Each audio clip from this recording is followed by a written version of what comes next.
What a great start to the season they had. They looked good throughout the game, thoroughly deserving the win. So just to confirm what that means regarding the table, they are now 9 points clear of Gladbach and indeed Bayern Munich. Bayern Munich, of course, in action at the weekend. They do have the game in hand. Can you say Gladbach again? I like saying Gladbach. Oh. No idea if that's how you say it. I like it. You're selling it. Gab, Borussia Dortmund, they're good.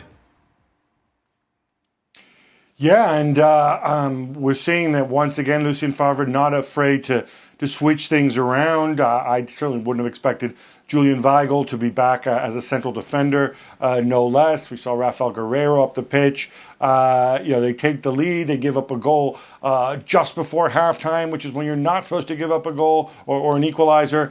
And yet mentally they're tough. And take nothing away from Gladbach and Hecking. This Gladbach, very much an old school team, and Dortmund hung in there, wore them down, and they're just proving again they can beat you many different ways. Gab, how much of a buzz is there regarding Jadon Sancho in England at the moment?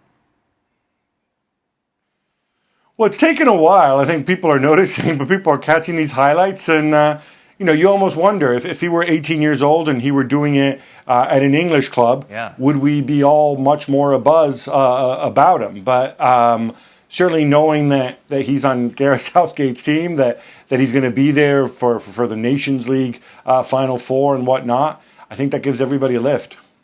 Dortmund are fun to watch as well. Yeah. They're one of the most entertaining teams in Europe. Yes, they are. And they recognize who they are as a team. And they're going to attack well. They have a team that is talented in the final third. Jadon Sancho is a player that gives you something different. You see him with the ball, you know that this is a confident player. Yep. He's taking steps here and there, steps over the ball, change of pace, finish. There's something about him that just simply attracts you to watch him play. And when that's happening, there's a whole lot of the players with a whole lot of talent in that Borussia Dortmund team that you got to pay attention to. Because when Marco Reus is not injured, when he's healthy, when he's fit, he can be one of the best players in the Bundesliga. The depth of this team surprises you at times. Because we just talk about Jadon Sancho, we talk about Marco Reus. Well, Christian Pulisic was supposed to be the next big thing. Yep. Well, he's riding the bench and riding the bench hard. And then you talk about Brun Larsen. He has made a difference as well. So there's a lot to pull on from for Lucien Favre here in terms of what they do attacking. The one question I would have about this team is, can they do the same thing on the other half of the field? If they're able to resolve that issue, then maybe this is a team that is going to give a whole lot of news in Champions League. Gab brings up a good point regarding Jadon Sancho. In England, they're quite blinkered. The Premier League is what it's all about. Does this kind of help him and his development? Without question. He's playing in Germany, hasn't got all that hype that was around. Without question. Not many English players have gone abroad to any league, be it the Bundesliga or any others, and made a significant splash, and certainly none at this age. I think it helps in his development, his understanding of the game, and ultimately what he does and how he contributes at the international level.